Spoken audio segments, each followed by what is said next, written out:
This is the trailer of a critically acclaimed documentary on arguably Kenya's most daring human rights activist, now showing in theaters. Softie details the backstory of years of protests Boniface Mwangi has held against corruption, bad governance and police brutality in Kenya, and the personal cost to him and his family. The struggle is not a picnic where you go there and you serve tea and croissants and people celebrate you.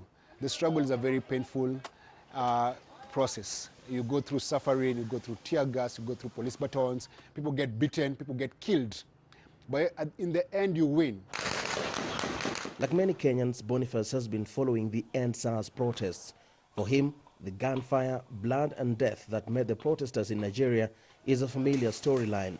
The world has been stunned by the violence meted on anti-protesters in Nigeria, where Amnesty International says at least 12 people died and more than 100 injured. But Mwangi says the excessive force used to quell the protests only fueled the cause into international attention. What Nigerians have gone through is what we call blood and toil and tears. But now the world is hearing their voice and they're not alone. So look at any movement, civil rights movement, Black Lives Matter, the struggle for independence in Africa. Blood was shed for us to be free today. So for Nigerians to be free, blood will be shed. It's a heavy price to pay, but it must be paid for a country to be liberated from bad governance and bad leadership. In March, Kenyans watched in horror as police beat up men and women who flouted a nationwide curfew imposed to contain COVID-19. Within the 6-month period, Amnesty International says over 30 Kenyans died at the hands of police. The government insists it does not condone police brutality, and Kenya has an independent police oversight authority which investigates and prosecutes police excesses. But the country's struggles against bad governance and police excesses continue.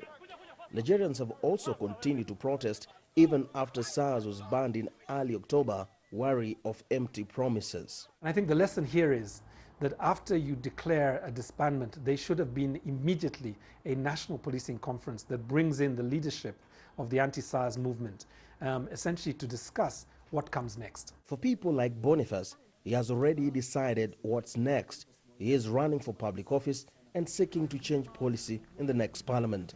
He wants change makers like him to keep making noise and also seek a seat at the table where decisions are made.